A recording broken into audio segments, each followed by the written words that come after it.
Well-equipped na ba yung isip mo or hindi pa? So kung hindi pa, psychology muna ang i-focus mo bago ka mag-master ng mga kung ano-anong strategy. So now, let's talk about importance of psychology in trading.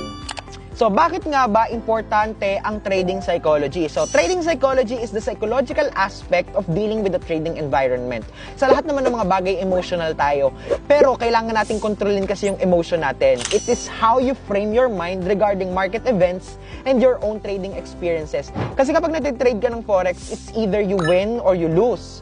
So kailangan hindi ka maging apektado or ma-stress, magka-anxiety.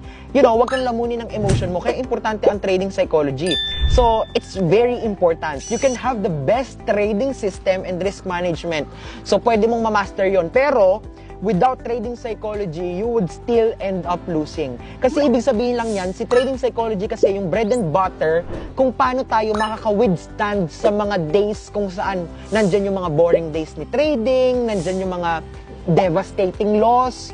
So, kapag hindi ka kasi equipped with the right trading psychology, when those things happen to you, you will eventually stop.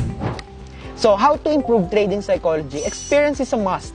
Mag-demo ka, i-feel mo na yung ginagamit mong demo is talagang totoong pera yon. Tingnan mo kapag natatalo ka, anong reaction mo. Kapag nananalo ka, anong reaction mo. So next is risk only what you can afford to lose. So for example, nagpasok ka ng capital na $100.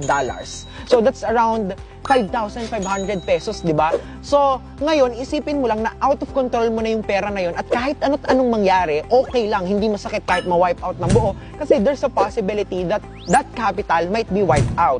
And then, read trading psychology books po. Yun din, magbasa rin kayo ng advice ng mga pro traders na. So, isa sa mga nire-recommend ko yung kay Mark Douglas na Trading in the Zone. So, ang tanong ko sa'yo, is your psychology prepared for trading? Well-equipped na ba yung isip mo or hindi pa? So, kung hindi pa, psychology muna ang i-focus mo bago ka mag-master ng mga kung ano-anong strategy.